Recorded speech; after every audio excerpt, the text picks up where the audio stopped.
Tonight on Wrestling Court, NXT Black and Gold, the Triple H brand, and the lawyer Anthony taking on HBK, the current white and gold, NXT, Big Nick in the house, one-on-one. What era of NXT is better? It's going to trial. It's going to Wrestling Court. Don't go anywhere, folks. We're going to find out who wins this battle.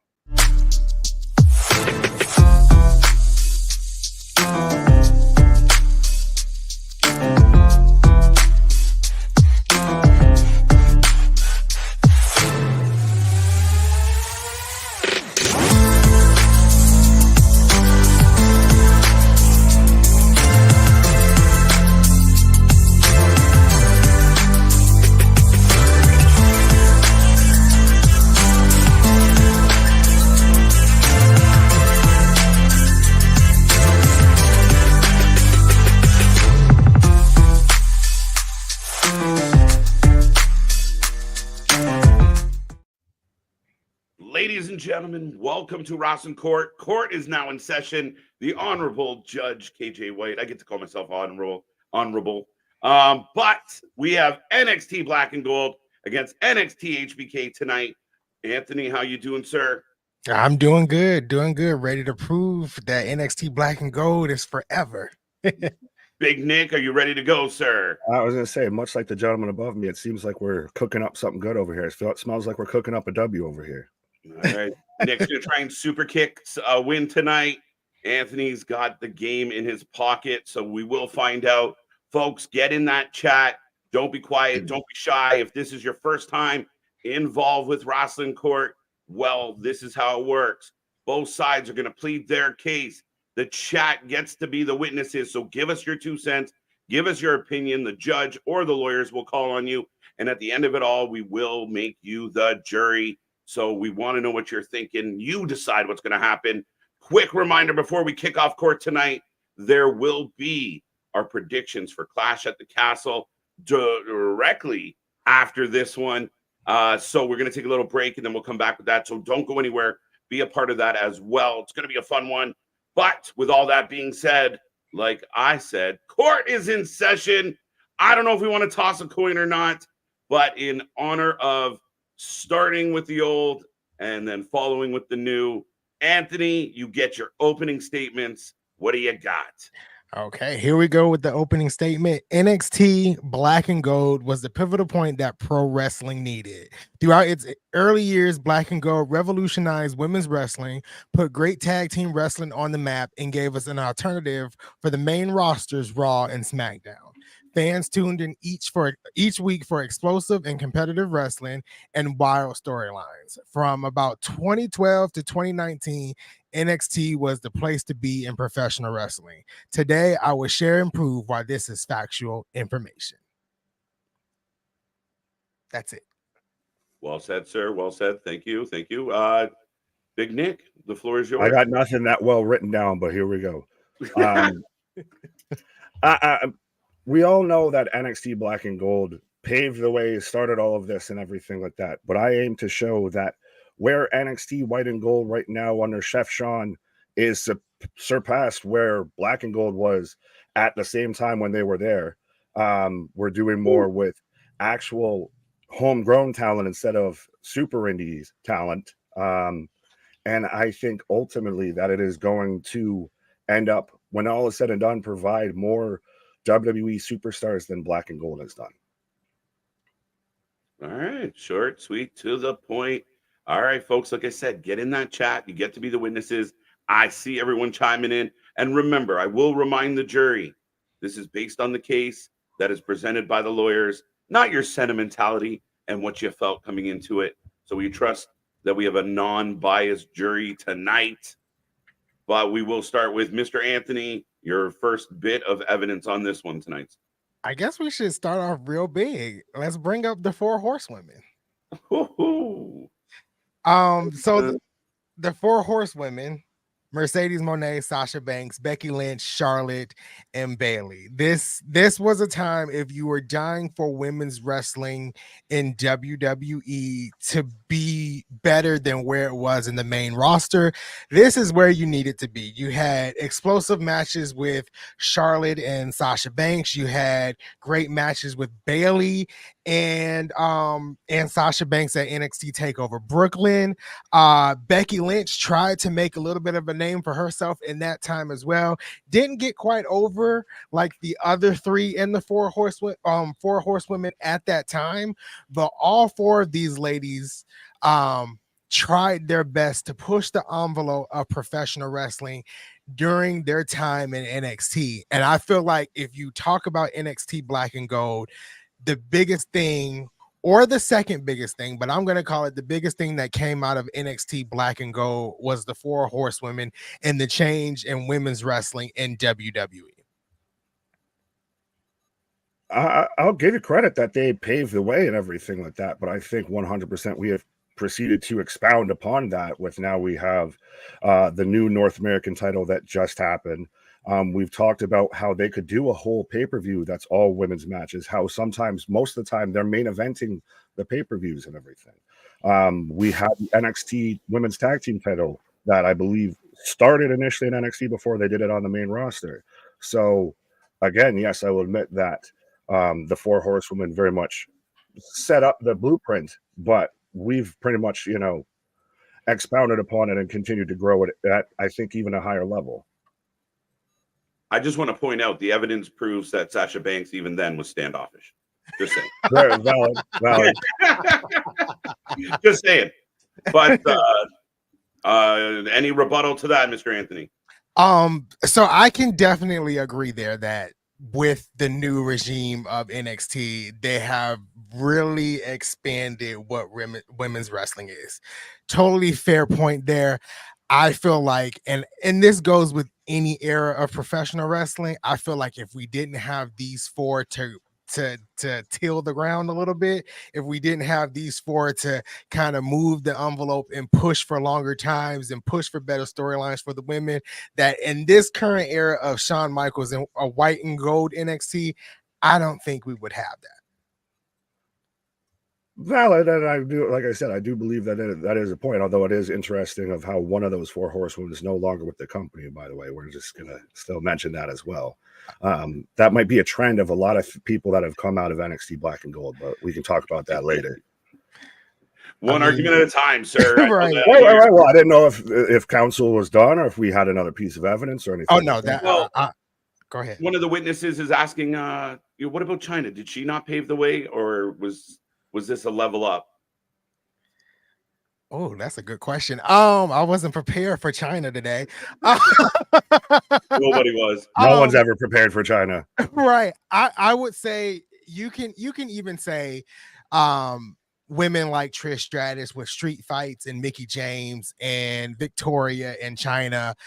You can even name women in the Divas era that tried their best to push the envelope, and Beth Phoenix and Natalya and one half of Lake Cool, Michelle McCool. All of those women did something, improved something to get women's wrestling to the point that it was in their era.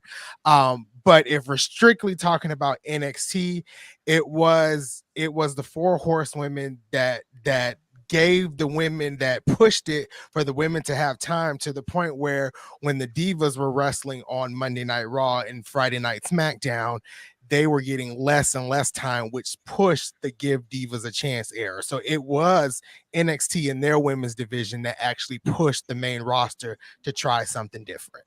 And just follow-up question, counsel.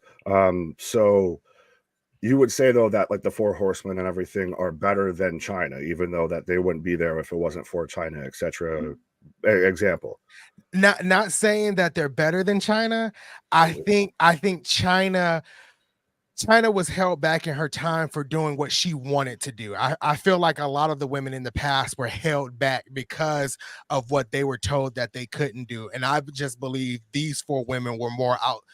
I don't even want to use that. I think these women were just a little bit extra and wanted a little bit more. Not saying China and all the other women didn't. I think they might have went that extra mile, but it was China that had to have pushed these women to speak up and to have that extra mindset to go forward a little bit more. No, that's fine. I'll come out and say it then. I'll say that I think the Four Horsewomen are better than China as far as talent wise, the way they were pushed, everything like that. Which brings me to the point that I was making counter to your argument about the Four Horsewomen of, yeah, it's great that they paved the way and everything, but the next generation always seems to kind of end up being better than the last generation.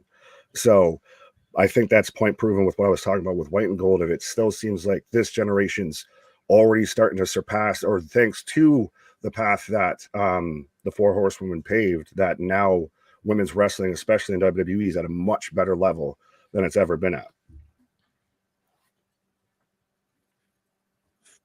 I don't have to statement. All right, so all right. Some good points here. I mean, again, imagine calling the only female intercontinental champion was held back, Your Honor. She might have been pushed further than she had to be. And again, she kind of stood alone in a world where there wasn't much of a women's division. But thank you, witness. I do appreciate it. And your joke was funny, but I'm not going to read it right now. Yeah. Mr. Team HBK, would you like to present a point? Fair enough, but can I first answer a question from the juries? There you go. Go to the witness. Witness, can I ask you one question, Nick? Who do you think are the biggest women stars to come out of White and Gold so far?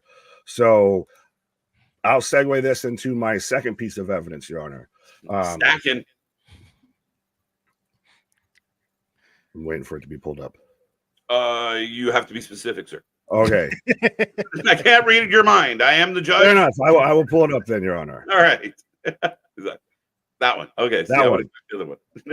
Right. But I think right there is a prime example with Tiffany Stratton. And again, to my point, Your Honor, and with this piece of evidence, we're already showing all of the stars that have already moved up from NXT White and Gold, already at this pace, already making a big impact on the main roster. And all except for Baldo, Baron Corbin there, all first time being in WWE, not independent names, all through the NIL deals, etc. And even able to have main event talent like a Baron Corbin come down, get a refresh, get a polish up, get a buffering up, and then go back up to the main roster bigger and better. Counsel? Counter? Like the China thing, I wasn't prepared for that either. Okay, so I agree. To the witness, by the way. I wasn't saying that Baron Corbin was the one, but yes, I said Tiffany Stratton. Tiffany Stratton is your answer. It was a multi-gender argument here. Right. I can say that a lot of the NXT stars today, it seems like when they do get called up to the main roster, there's a little bit more crowd notice of them. If you can say, I feel like there's more people watching NXT today than it was when Black and Gold was around. I can definitely attest to that. I definitely can attest to that. But when Black and Gold was around, I feel like there were people that were tuning into Black and Gold only. So when Raw and SmackDown came around and a lot of these talent moved up, I feel like some of the fans didn't move with it because Raw was still run by VKM, who was barely doing his job correctly at that time. So I get it. I do believe now NXT is more on that global standpoint than it was, back in the day. But I have to say, I feel like a lot of the stars that came through the cycle of NXT, Black and Gold, actually have had strong presence on the main roster. If we look at WrestleMania just this past year alone, we had Rhea Ripley versus Becky Lynch, both who came out of the Black and Gold era. We had Roman Reigns and Seth Rollins, both who came out of the Black and Gold Your era. Honor, Roman Reigns, Your Honor, those are OVW. Those are OVW. That is not NXT Black and Gold. Oh no. I don't know how far into OVW I would consider them, especially Seth. When would they do? Seth was NXT Seth, champion. I'll give you. Roman was OVW. And Seth was NXT champion. Right, I'll give you Seth. I don't think I'd give you Roman and Moxley. Roman Reigns, actually, I watched his debut match in NXT. I'll leave it to the judge's discretion on the technicalities of this. Because We'll leave it they're to more, the like jury Chris to mentions, decide. they're more FCW, OVW. FCW's got a valid argument to at least Dean Ambrose and Roman as far as their start, and Seth to a degree, but all impactful. So we'll leave that to the jury to decide whether or not they get counted as black and gold. Fair enough, but sorry, counsel, continue. And then we had stars like Bianca Belair and Asuka, who came out of Black and Gold, and Bianca Belair was prominent in NXT, never became NXT champion, but her character got her over very, very quickly in NXT. But when she came to the main roster, she blew it out of the water.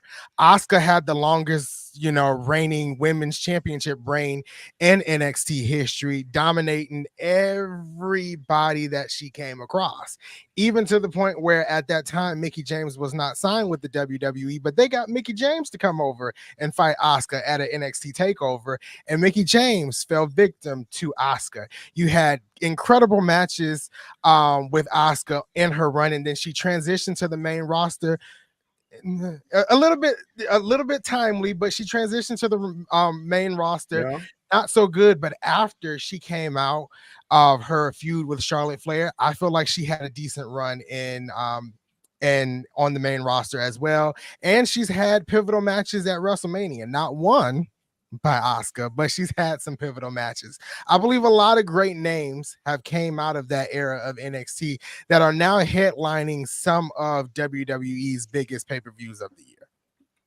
And that leans to just you having time on your side of right now. We're still, a year, maybe 2 years tops into existence here. And like I said, we're developing stars that have already made an impact onto the main roster, to where the big questions, when are they going to call them up? And they're holding them back until they actually have a spot for them. So it's that big impact. And they're all homegrown NIL talents. There's, Rex Steiner's now Braun Breaker. There was no indie dates. There's no ROH footage of, Braun Breaker or Carmelo Hayes or anything like that. But most of NXT's Black and Gold and the big stars that came through there are all former Ring of Honor, PWG, CZW. Hunter's great at booking indie talent. That's great. But now we've got HBK over here growing homegrown talent. That deep, good chef cooking. That's a good argument. Anthony. That is a good argument. There today is more of homegrown talent, but we did have a few homegrown talents back in the day that might have not did well in NXT, but when they came to the main roster, they kind of shine. One of them, if I am not mistaken, is Alexa Bliss. Alexa Bliss had no wrestling experience. She was a gymnast, and Alexa Bliss came to NXT. She first started off with that blissful character that actually sucked, but then she teamed with Buddy Murphy, and she became this strong heel on the on NXT. She then moved to the main roster, and within her first couple of months, she beat Becky Lynch to become the SmackDown Women's Champion. And then she ran that SmackDown Women's division for a couple of months there. She's a former Raw Women's Champion. She's a former Money in the Bank holder. She was in a singles match at WrestleMania against Nia Jax. So that's one right there that is homegrown talent. Bianca Belair, like I mentioned earlier, is another homegrown talent that didn't touch any of the outside circuits. I know I can't mention Roman Reigns, but he is one of them as well, but I'm mentioning him anyway. But there was some that came out of NXT. Charlotte Flair is one of them. Charlotte Flair didn't have wrestling experience outside of second WWE. generation. I mean, she's second generation, but she didn't wrestle outside of WWE. Wow, fair enough. So that's another one that really came out and shined. Came out of the womb wrestling. Right. The NXT Black and Gold era was really surprisingly at the beginning was about the women. So we had a lot of women stars that came out of there that are now big stars in the WWE today that didn't even touch outside of WWE. Fair enough, but you mentioned a good hell of a lot about Alexa Bliss, but didn't say anything that she did in NXT. And in fact, you actually said that her time in NXT sucked. So if you're bringing her up into your argument and pointing out that when she was in NXT Black and Gold, that it wasn't really beneficial or she didn't really use her well, they didn't do anything until she moved up to the main roster, you admitting that Triple H might have had some flaws booking NXT Black and Gold. I don't think I said it sucked. I said at the beginning it wasn't good, but when she found the heel persona and team with Buddy Murphy, then it changed around. Yes, counsel, I would advise you not to make up your own statements. Thank you. Fair enough. Well, then I will bring up my next piece of evidence here, Your Honor, unless you wanted to call on any other witnesses. No, we're good for now. All righty. Since you talked about everybody that's moved up from Black and Gold and everything like that, let's talk about some of these other people who have moved up as well. I feel like that's a good chunk of AEW's roster right there if I'm looking at it. So I wonder what's so wrong with these talent members, Your Honor, and counsel. If I can just interrupt for a second here, I will let the jury know that if they can't see it in the bottom left, my left, maybe your right, that is Swerve. Right. Okay. Just helping. Yes. Swerve, FTR, Tony Storm, Malachi Black. You get the picture. Roddy, etc. I'm not going to read everybody off here. Your Honor, Samoa Joe is interesting. Samoa Joe, Adam Cole. Yeah. But so for every NXT call-up that you mentioned, there's 1 to 2 that didn't work out and currently are signed with AEW, or honestly, I think some of them probably still signed with TNA, etc.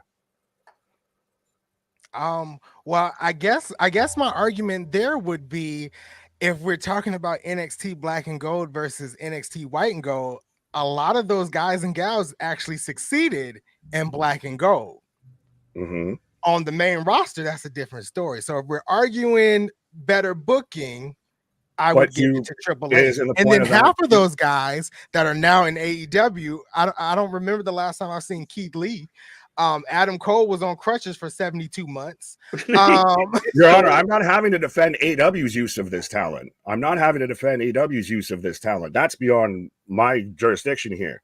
But if we're talking about NXT, then we've got to talk about how they're used to develop talent to go up to the main roster, right? That's the whole purpose of them being in NXT, is so they can be successful on the main roster.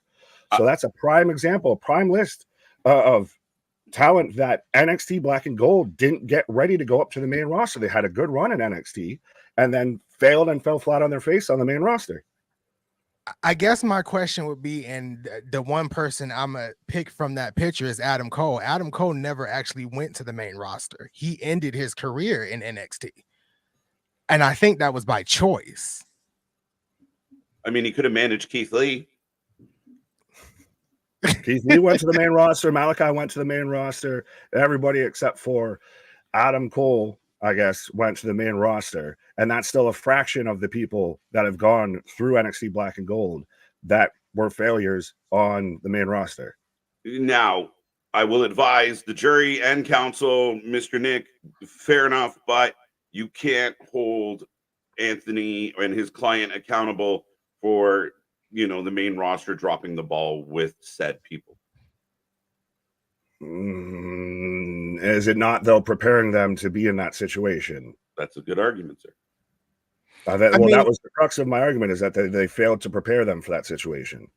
Ooh. I mean, I don't feel like they were failed to succeed in that situation. I feel like the person that was booking the show still wanted to book John Cena to be in the main event. Sorry, but but I think a lot of those folks had their opportunity to try their best on the main roster. I feel like I'm arguing someone's booking that I'm not supposed to be arguing, because I feel like Triple H did his job on NXT to prepare those guys for the main roster. Now, after they're out of his hands, he doesn't have control. Right. So, but then how are you going to give praise to the booking of them on the main roster if you're not going to be held accountable for their booking on the main roster? Just remember, the gentleman we are now speaking of has enough trials of his own. Let's be right. Fair enough. We don't need to add to his rap sheet. Tread lightly, counsel. But Anthony, yeah. I don't know. I feel like I'm arguing the main roster booking when I shouldn't be. And no, I don't praise it as well, your counsel. You're praising it when it goes well for you, and you're denouncing it when it doesn't go so well for you. I would advise both councils to kind of focus on the success within the frame of the actual company, not what happened yonder. Fair enough. Quick from I think partially from the chat. But as far as Anthony goes, there is the question of the Wednesday Night Wars that did not go so well. Oh, shoot. I forgot about the Wednesday. Yeah, do we want to talk about why NXT Black and Gold isn't here anymore and why we got NXT 2.0 that Shawn Michaels and the White and Gold had to sit there and pull from the ashes out to rise like a phoenix, to put some respect back on NXT's name. Yonder. Try not to badger Anthony. All right, so I feel like, and I can say this with a lot of confidence, the best I can. I feel like at that point of NXT, I have to choose my words carefully because I don't want to bury myself and try to build myself up at the same time. I feel like at that time of NXT, maybe we pushed the envelope a little bit too much. And I believe this come across a little bit on, and I can't speak for Nick, but on a little bit of both sides. All right. Triple H, in an instant will say that NXT is a third brand, and then 2 weeks later says NXT is developmental, right? And this is hard to actually defend because in truth, NXT is not a third brand.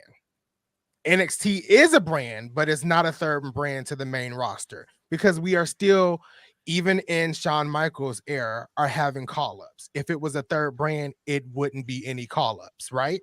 So, in all honesty, and sometimes we're backed in the corner as being the prosecution, we shot ourselves in the foot. And still to this day, I believe, and this is not coming from Shawn Michaels, but from Triple H, if I'm defending Triple H, still to this day, he will say one thing and say, hey, NXT is a third brand when we're on top. And then in the next breath say NXT is developmental. So I can surely admit that with the Wednesday Night Wars, we shot ourselves in the foot. Oh, okay.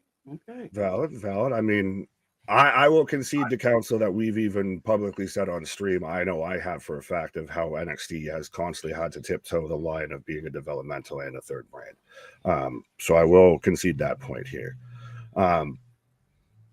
Did you have anything else, Your Honor? Not at the moment, but I think I'll throw it. Does Anthony have another argument to throw at us? Yeah, I got one more. No, actually, hold on. Yeah, I do. I have one more. So bring up the picture of the Undisputed Era. Yeah. All right. There we go. So the Undisputed Era, one of the greatest factions, I guess you can say, in NXT history. I feel like with the Undisputed Era, And with a lot of the tag teams in that era of NXT, I feel like tag team wrestling was really on the map then. I think we had great tag teams with these guys. We had great tag teams with I forgot their name, but it started with American Alpha. We had great tag teams with American Alpha. FTR, known as the Revival, was there at one point. They brought the heat to the tag team division. You can even say Buddy Murphy, and I always forget his name, but he's with Rhea Ripley now. They were a really good tag team as well. I feel like tag team wrestling and NXT was pushing the envelope for tag team wrestling in WWE at that time, and I feel like they did it well. I really do feel like they did it well. I feel like a lot of people not only tuned in for women's wrestling at that time, but they also saw some top tag teams in NXT and they tuned in for that as well. And there's another one in the comments, DIY. DIY was a well-oiled machine in NXT. So I think tag team wrestling was really at its best in Black and Gold. I would argue that I'm just currently under NXT White and Gold, just dealing with the market issue being a systemic issue of tag team wrestling across pro wrestling right now. So it's not a NXT White and Gold issue of not being so great at tag team wrestling. It's a systemic issue across pro wrestling as a whole. That tag team wrestling is down right now. Stick and move. Absolutely. My question as the judge would be like, these gentlemen, I mean, I would almost argue that the height of their wrestling popularity or wrestling success might have come in NXT. And, you know, thanks to the booking, now we see them and this is a very good example of wrestlers that were never, ever as good as they were during their NXT time. True. Am I allowed, Judge, for a second to click on a comment? Yes. Okay. Your witness. MDB, I don't know if you don't have your hearing aids in, but I did mention American Alpha and Blake and Murphy. I didn't mention the Ascension, but I clearly said American Alpha, Blake, and the guy that's with Rhea Ripley because I couldn't remember his name. So put your hearing aids in because it'll help you a lot. He's badgering the witness. I'll allow it. Right. All right, Nick, you got something to offer up as far as White and Gold?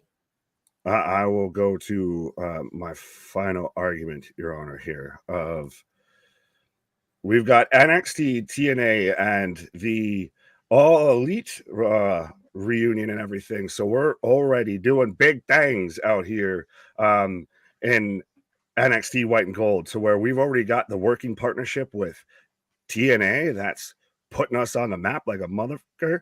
And now we pretty much got a pipeline to everybody from Ricky Starks, etc. Now we've already gotten Ethan Page, etc. coming right in from AEW. That Tony won't use them. Come right to NXT, my guy. You done, Nick?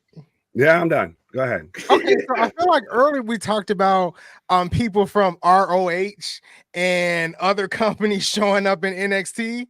So now we're talking about TNA. It's a working partnership. How there's still also been main roster talent that you like to praise so much that have come down and worked in NXT White and Gold, a la Becky Lynch that you brought up earlier, etc. Is that a White and Gold crutch?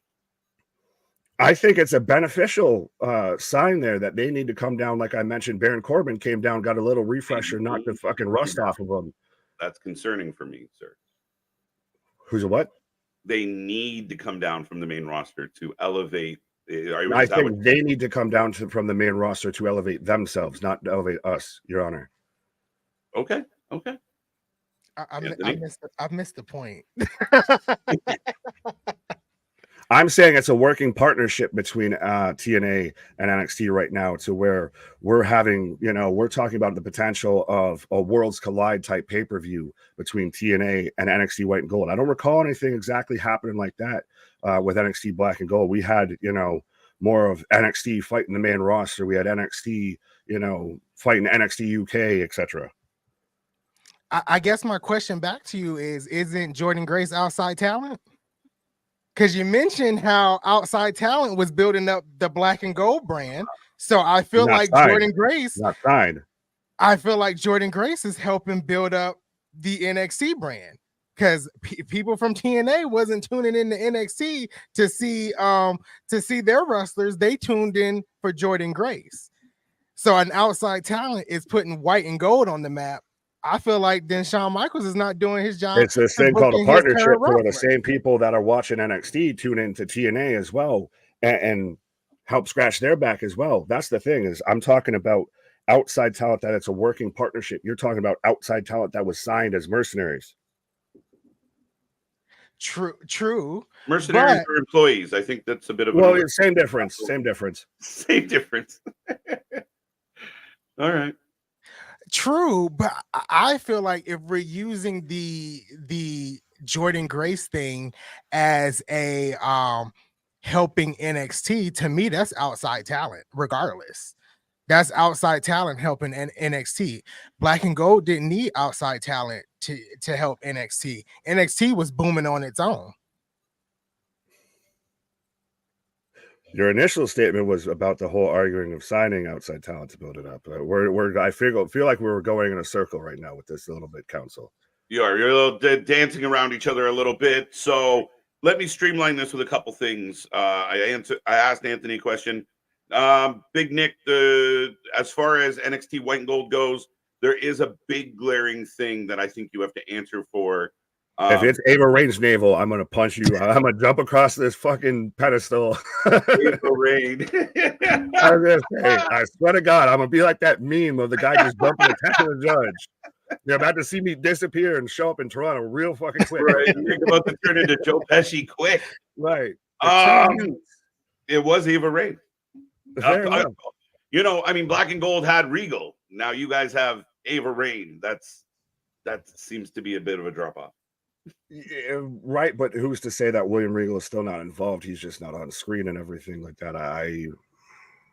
I will say it's progressive because it's a female GM, the first female GM of NXT since Anthony started off his argument about how NXT's been so impactful on women in pro wrestling and everything.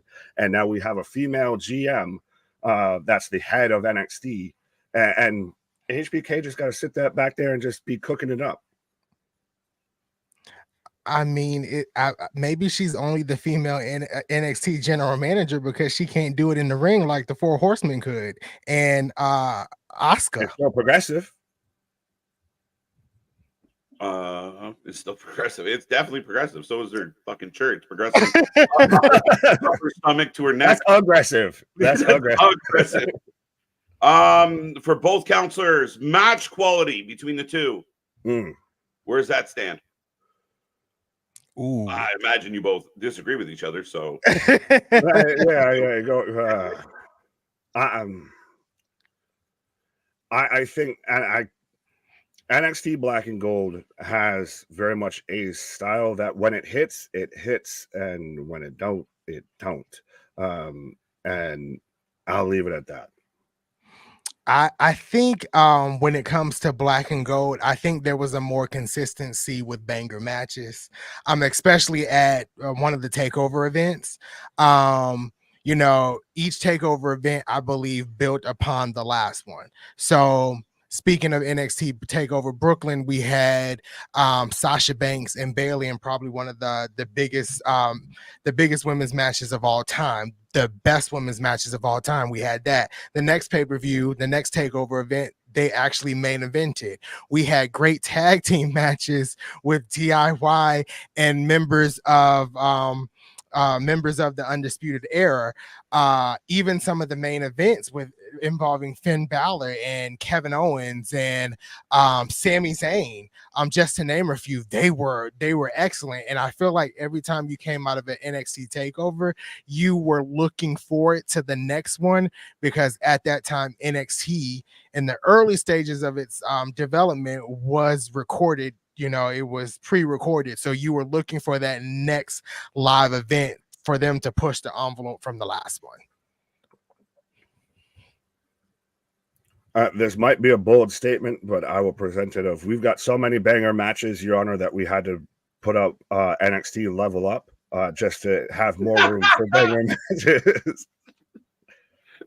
That feels made up. That feels made up, counsel. It's not. It's still. It's an actual show. I swear to God, it's an actual show. I don't know. I know it's hard to find, but it's still an actual show. Yeah, it's produced such stars as Dante Chan. Hey, he was in the main event of this past week's. I don't even know where to go with that. Anthony, you Triple H took kind of FCW in the developmental from scratch. Disadvantage or advantage? I would say ooh, dang, you put me in a tough spot there, Cage. To put them on a bigger platform. Mm-hmm. Like, I mean, he was kind of working with nothing. He was kind of the originator of this ball rolling. I feel like it's both, but taking unknown stars to put them on a bigger platform for them to shine, I think that was a little of a disadvantage, if I'm saying, because you didn't know what you were going to get. You really didn't know what you were going to get with these newer talents. And he turned chicken mess into chicken salad, I guess. Chicken mess. Counsel, how do you feel about that? I mean, HBK, through some friendly nepotism, kind of took over White and Gold. Yeah, but in not so friendly nepotism, we also had to, I guess, use chicken mess, as my counsel said, and we turned that shit into chicken salad and everything, of going from NXT 2.0 to where it was insufferable to watch, being honest. It was almost one of those that it ceased to be even on our channel and everything, and we cover anything and everything when it comes to pro wrestling. Right, exactly. I'm a show. But yeah, so yeah, you started from nothing, but you got to pave the way and create it in your own image. We had to take the mess you made and clean it up. Did Triple H make that mess, or did I don't know? Was he the one running NXT Black and Gold? Is that the whole thing you're kind of arguing right now, my guy? I just didn't know. I don't know. Are we this far into this video? We're 45 minutes almost into this video. We're still figuring out, was he in charge of that? Well, he may have been at a medical facility when that shit went down. I'm just saying. I was just about to say, I think all of that took place with the 2.0 shit was because Triple H was struggling with some health issues. So if you run the ball to the 90-yard, or to the 10-yard line, the 5-yard line, and everything, and you fumble the ball and your teammate scoops it and runs it in, were you not the one that's facilitating 90% of that fucking play? He might have not been there the last 5 days of it, but he was there for the majority of it, if not all of it. But I guess where I'm coming from is I think there's 3 iterations of NXT. There's Black and Gold, and then there's the 2.0 crap, and then it's Shawn Michaels. I don't feel like Triple H had a hand in 2.0. So what I was kind of really getting at was, I believe both of us, and at this point I am defending Shawn Michaels, I believe both of us came in at a disadvantage to make the product better.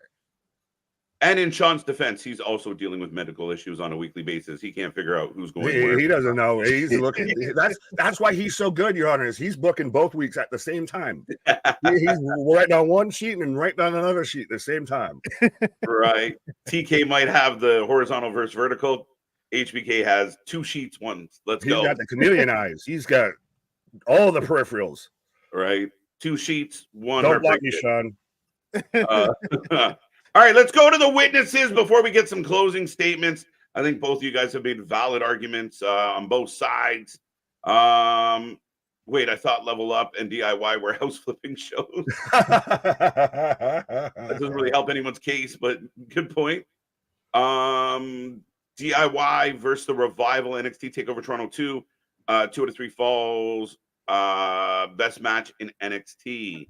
So that would be technically an argument on behalf of Anthony that they had the better matches, maybe, or the higher match on that one at least. They've also had more time to have more matches, but I'm gonna just leave it at that. That's understood. Yeah. Like I think this just goes with my statement before that NXT Black and Gold had some stellar matches throughout the entirety of the cards that were presented to them. There was a rarity where you would see someone come out of watching NXT Black and Gold takeovers where they would say that match just completely sucked. So I'm in agreement with you. I think that was probably one of the best tag team matches that came out of NXT Black and Gold. Fair enough. Mr. Nick, I mean, in the realm of matches, my concern is the current champion in white and gold seems to be having trouble having bangers. Pause, Your Honor. Unless it's with Flash. I was gonna say, unless it's a Kit Kat. Right. But I would argue for leniency on infancy, Your Honor, of we are still within like I said, a year, maybe 2 years. And we're already, that's the thing, is we're talking a year or two of NXT under Sean, arguing about all of NXT under Paul. So that I think kind of already tells you what Sean's been doing with NXT. If we're arguing a year or two, we're arguing a toddler versus a high school senior. Okay. By the way, can I call on a witness here? Yeah, click. MDB saying NXT White and Gold got all the baddies, though. I rest my case. His statement's not mine, but I second that motion. All right. I'll allow it on this circumstance. It's valid and accurate. Under Triple H, NXT had Samoa Joe and Cowboy James Storm. Not really. Under HBK, we have Jordan Grace and good on all sides, but Trips may have just been better. A bit better. All right, fair enough. I had a question I want to click on. How many people tuned into TNA pay-per-view just for Jordan Grace? Or NXT, I think, did you mean NXT pay-per-view? Just for Jordan Grace? Well, I think what the witness's question was saying is how many people are now going to pay attention to TNA because of her impact showing up on NXT White and Gold. That TNA is going to get a gained viewership from that. Much like how my counsel tried to argue about how NXT got a gained viewership, but that's this thing called this partnership and deal of you scratch my back, I scratch your back. I mean, this is about to pain me to say it because I love TNA, but nobody's tuning into TNA to see Jordan Grace because none of the streamers are streaming it tonight. So yeah, that no one is tuning into TNA. Look what you made him do. Your Honor, I argue that this case be dismissed on the grounds that I broke Anthony. You can't self-incriminate, so we might have to try again. Let me see if there's anything else from the witnesses before we get closing statements. Folks, keep that chat going. In a moment, we will take your vote on, again, not as far as who really is the best, but how this court case played out. Because I know some of us have to put our feelings aside when asked certain Who presented the best case? Nick's like, help me. Ava Rain hasn't done a bad job as GM overall, aside from her clothing choices. She's been making marquee matches and giving us some good quality. Sensible talking from that man.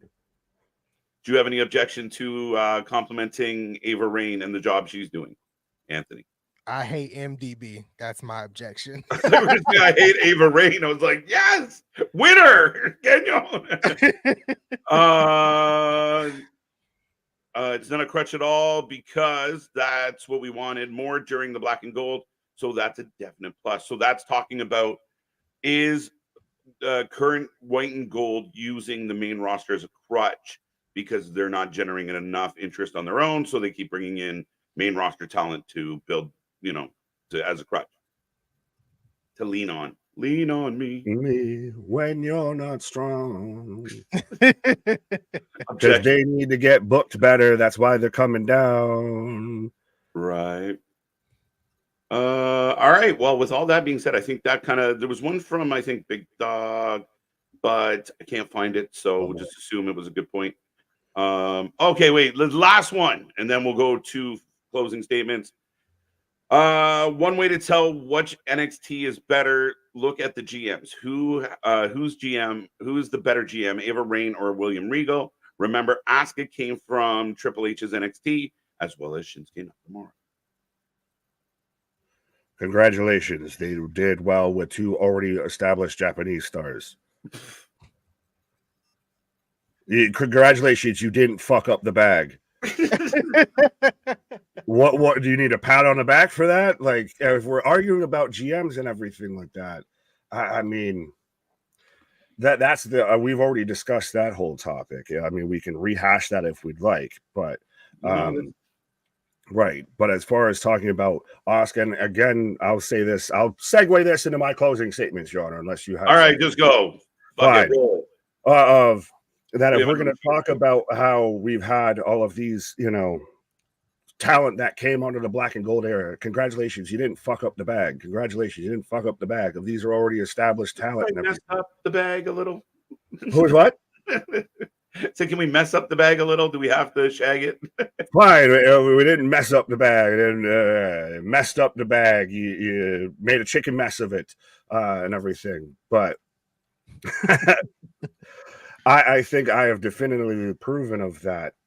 White and Gold has built the stars versus accepted and had to use stars that were already built and put together here to capitalize on this. And again, have now made a bigger global impact than NXT Black and Gold did, has now established itself in more of the pop culture type of realm of including outside companies, outside talent council, etc.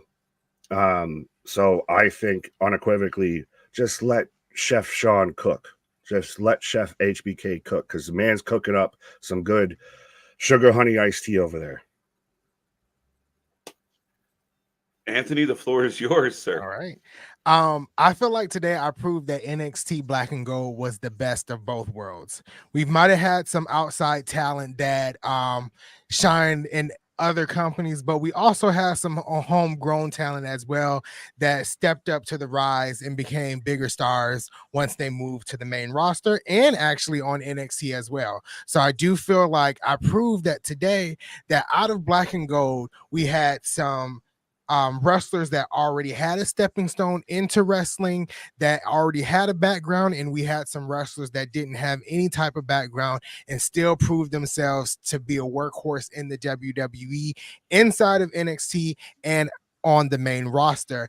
I feel like NXT Black and Gold had a lot of nostalgia to it, and that's why it's super popular. But I do feel like NXT Black and Gold also brought some fans back to watching the product that hadn't watched the product in a very long time. Black and Gold set the standard for today's NXT White and Gold, and that'll never change. I feel like NXT Black and Gold is superior to all other versions of NXT. We are NXT. That's what I got out of all that. No, well said both. Folks, the poll is up. Get your votes in. Who slugged it out a little bit better tonight? While you guys make your vote and I stall for time a little bit, both guys came out swinging. Big Nick was banging. Considering you were scrapping from the bottom a little. Got it from the bottom, now we're here. Nah, we just out here chefing it up, my guy. I'm surprised. I'm just proud of myself. I didn't come out here with a chef hat on. I'm shocked, actually. You already did the neck. I was almost going to wear a chef coat, but I'm like, it's a little too warm to be doing that business. So, yeah. All right, I'll accept that. Black and Gold, everyone's favorite as far as the nostalgia. Definitely more of a destination at the time, especially because it came out on the network. I mean, the one advantage White and Gold has is it's 2 hours every week, nationally broadcast, but it also comes with its own challenges. As much as it's easier to access, it's also harder to maintain that 2-hour show, which I think we've seen at times. But I think back and forth, the number of stars that NXT Gold has created is outstanding. And then what they're doing right now with Black and Gold, White and Gold with HBK, I mean, he's cooking. He's had his moments. We've been a little, not thrilled with certain things, but I think you had a valid point as far as growing pains. It's early. This is like, I think you said it before, the Jordan versus LeBron argument. It's hard to argue the guy that's put his legacy down opposed to the guy that's still building his legacy. Both of them, and I see the chat still blowing up. Keep it coming, folks. I love it. I'm not going to click on it, though. But as I look right now, dun, dun, dun, Black and Gold running away with it. So, son of a, well, Geek Box out here on my side of, damn, you're asking us to pick between cheesecake and steak. How? That's a valid point. Again, the witnesses I would challenge are making their decision on rose tinted glasses and rose tinted glasses alone, Your Honor. But that's neither here nor there at this point. You may be losing substantially on sentimentality. This might be a mistrial. We might have to run this. No, but we winning. We up because now we got Anthony back involved, and now Anthony wants to watch NXT. He went from a standby viewer of a peripheral viewer to now he's fully engaged, and now he's damn near watching this weekly. So absolutely, dude, that would have been in my own opening statement. Your Honor, counsel has become a fan of the show. Fuck it, you can have that win. I was gonna lose. I was going to lose. Let's be honest. Swinging away, ladies and gentlemen, based on the votes at close. Black and Gold, 77%. White and Gold, 22%. Dude, you could. At least I got 22. We got 22s on that bitch. Right. You could have tap danced naked. You weren't getting any more than 25. Right. I mean, now that like court is over and I won, I can say that I actually tuned out of the Triple H Black and Gold once they went head to head with AEW. So that's why it took me so long to get my words together when we talked about the head on head. As the judge, I'm shocked that nobody brought up the fact that the only reason why the council is the way the council is that one of the council was blocked by this client. I know, I did. Did you? Okay. I slipped it in. I said, don't block me, Sean. And everything after I was talking about his eyes. This one's rigged. Yeah, so, that's the thing is, I like you said I could have sat there and brought that up of like, well, what I'm defending brought it into the end, but that's great. I could have brought that up and still would have been losing by. I would have gotten 23% instead of 22. Yeah, you could have said that. You witnessed Triple H out there kicking small cats in the alleyway.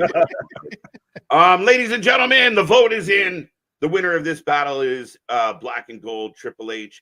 We will be back in a few weeks with the next episode of Wrasslin Court. We love bringing these to you. If you want to get in the comment section or reach out to us on social for any ideas that you may have for upcoming trials, we got a lot of hot topics to put to court. But both guys, thank you. Witnesses, thank you. Jury, thank you. Do remember, folks, we are going to shut down for about 10 minutes or so, maybe 15, and we are going to come back with the Clash at the Castle preview and predictions. And for all the people that want to talk about NXT ratings and such, that's where we're going to do it. We're going to talk all about the usual stuff. We're going to rumble around a little and get some predictions in. It's going to be a lot of fun. Nick, it's an L. Anthony, you got lucky. I'm doing it as a soup ladle because we out here cooking. Still, we're my God. Cooking.